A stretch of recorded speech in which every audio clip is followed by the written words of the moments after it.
बात ध्रुव महाराज मैया मोहे मौसी ने मारो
मोए पिता गोद बैठारो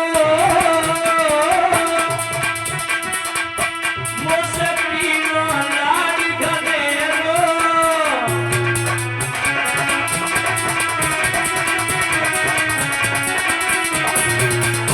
मैया मोए पिता गोद बैठारो मुझसे पीरो लाड़ी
मौसी ने मारो।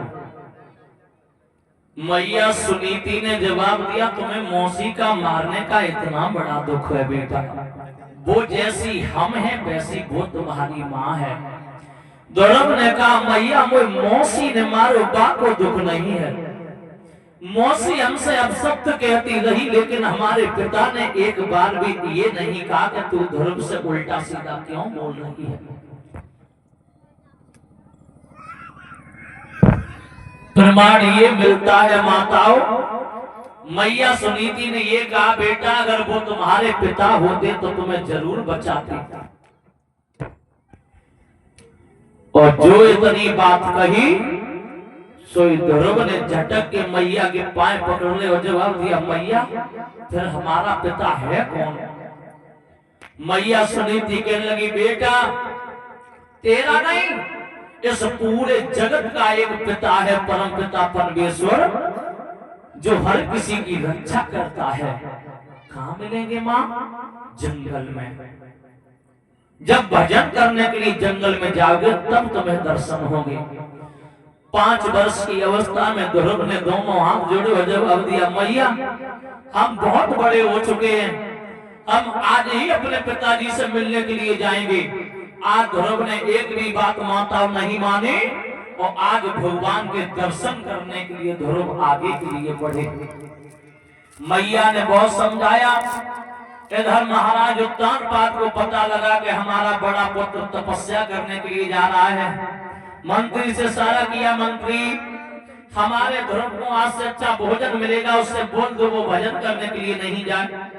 2 खेत निकले, ध्रुव को मंत्री ने समझाया, ध्रुव आप तुम तपस्या करने के लिए नहीं जाओगे। क्यों? तुम्हारे पिता से तुम्हारी माँ को तुम्हें अच्छा भोजन देंगे। ध्रुव कहने लगे, बारे प्रभु अभी तो 2 खेत ही निकले, तुम्हारे नाय से अच्छा भोजन मिलने लगो, लेकिन हमें भोजन के लालच में नहीं पड़ना है। मंत्री हमारे पिताजी से कह देना उनका अच्छा हमें भोजन नहीं चाहिए, हम भगवान की तपस्या करने के लिए जाएंगे। मंत्री ने महाराज को बताया, महाराज ने कह दिया, कह दो आज से ध्रुव को आधा राज्य दे देंगे, लेकिन वो तपस्या करने के लिए नहीं जाए। ध्रुव को फिर मंत्री ने समझाया और मंत्री ने जवाब दिया, ध्रुव आगे शासन के राजा बन जाओ, लेकिन तपस्या करने के लिए जंगल में नहीं जाओ।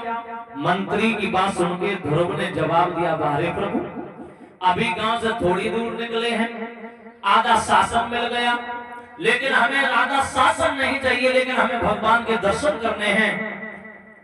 ध्रुव से ये भी कहा गया कि तुम्हें पूरा अयोध्या का शासन दे रहे, लेकिन ध्रुव तपस्या करने के लिए नहीं जाओ। लेकिन ध्रुव ने नहीं माना। आज जंगल में तपस्या करने के लिए 5 वर्ष की अवस्था में ध्रुव चल दिए, भागते हुए चले जा रहे हैं। देव ऋषि नारद ने वन में जाकर के ने रोक लिया, ठहर जाइए, कहाँ जा रहा है? बोले बाबा जी हाँ भजन करने। भजन जानते हो बेटा भजन क्या होता है? नहीं। फिर वापस जाओ। नहीं जाएंगे। क्यों? बोले हमारे पिताजी जंगल में रहते हैं। नारद जी ने कह लगे, तेरे पिता इस जंगल में? पागल है, तुझे कोई खा जाएगा शेर। नारद जी से ध्रुव ने कहा, हमारे पिताजी बचा लेंगे। नारद जी ने जवाब दिया, तेरे पिताजी का नाम क्या है? बोले भगवान। नारद कहने लगे, वाह भाई वाह, किसने बताई? बोले माँ ने। बोले तू पागल, तेरी माँ पागल, तुझे नहीं मालूम भगवान अच्छे अच्छे ऋषि महात्माओं को नहीं मिलते, तुझे कैसे मिल जाएंगे? तेरी माँ पागल हो गई, तू भी पागल हो गया, वापस लौट। ध्रुव ने एक भी बात नहीं मानी। देव ऋषि नारद समझ गए कि इसको अवश्य भगवान के दर्शन हो जाएंगे। तब नारद जी ने